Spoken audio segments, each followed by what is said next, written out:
Inna syani'aka huwal abtar. Qala Rasulullah sallallahu alaihi wasallam, man kharaja fi talabil ilmi fa huwa fi sabilillah hatta yaqin. Qala Rasulullah sallallahu alaihi wasallam aidan, innama bu'ithu liutammima makarimal akhlaq. Sadaqallahu alazim.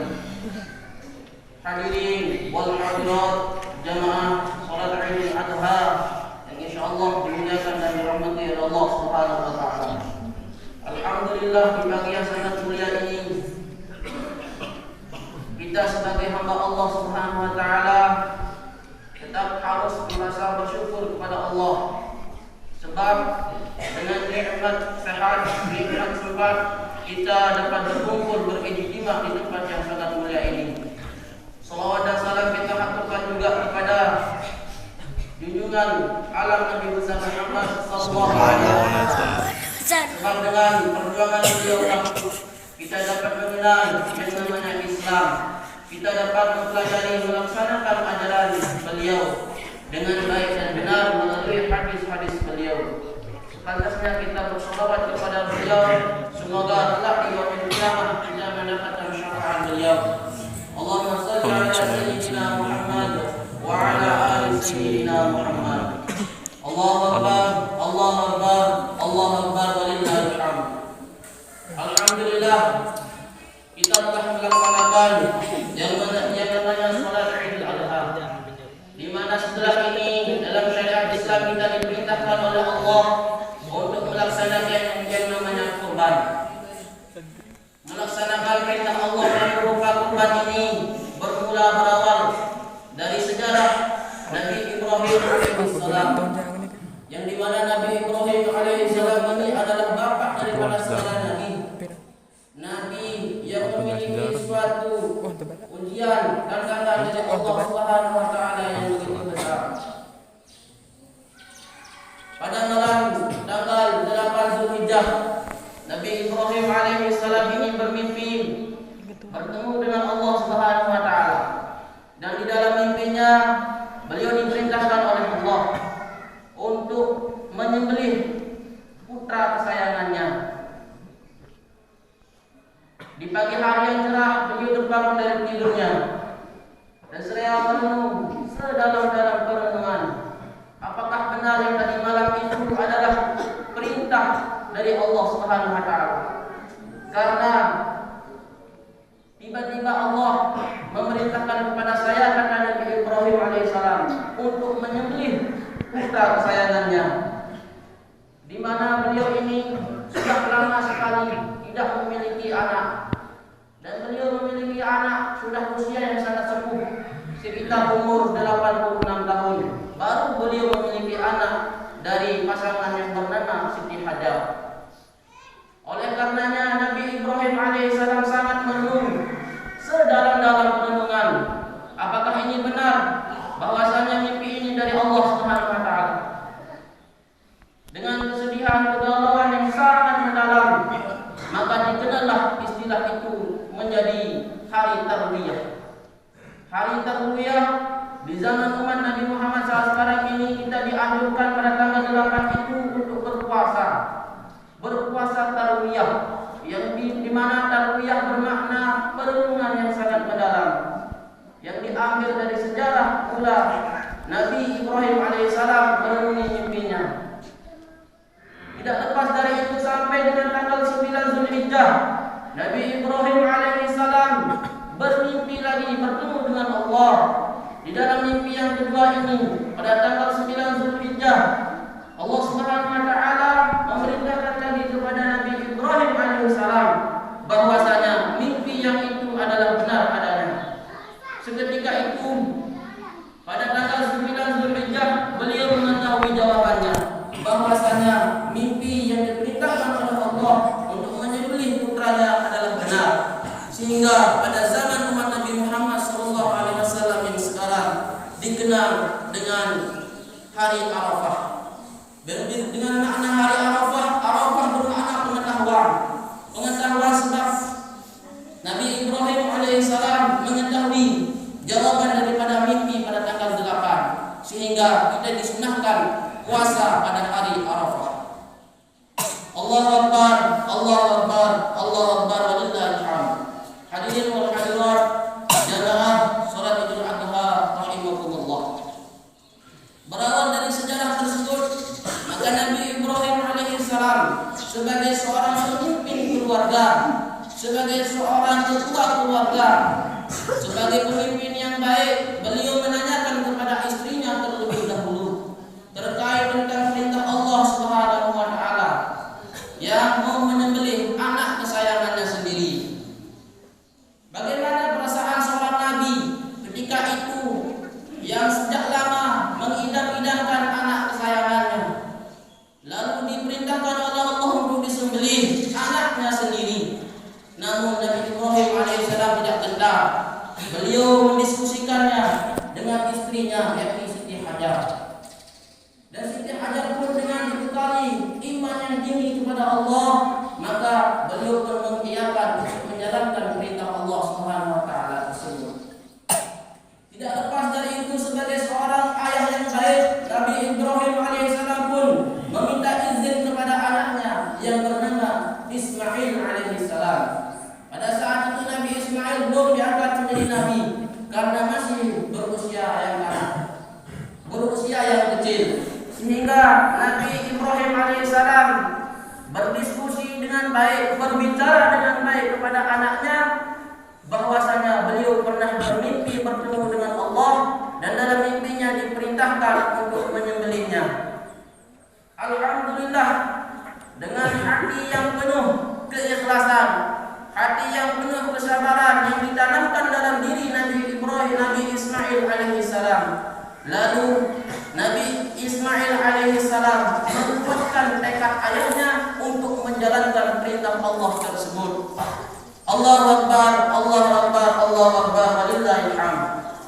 Singkat cerita, maka Nabi Ibrahim alaihissalam berangkat kepada suatu tempat yang dikenal saat sekarang ini dinamakan dengan Maqam Ibrahim. Disitulah Nabi Ibrahim alaihissalam dan Nabi Ismail anaknya menjalankan perintah yang mulia tersebut. Ketika Nabi Ibrahim alaihissalam hendak melaksanakan menyembelih seorang anaknya, yakni Nabi Ismail, maka ketika mengangkat pedangnya, Nabi Ibrahim alaihissalam ditegur oleh syaitan laknatullah. Syaitan berkata yang telah diabadikan di dalam Al-Quran, "Wahai Nabi Ibrahim," kata syaitan, "agama manakah sehingga memerintahkan kepada seorang ayah menyembelih anaknya? Ini agama yang tidak benar. Mimpimu itu salah, wahai Nabi Ibrahim," kata syaitan laknatullah alaih. Namun dengan keimanan yang sangat tinggi dari Nabi Ibrahim, beliau tidak menghiraukan bujukan tersebut, sehingga beliau tetap mau melaksanakannya. Dalam hal itu, Nabi Ibrahim alaihissalam sempat dipanggil oleh syaitan laknatullah alaih sebanyak 3 kali.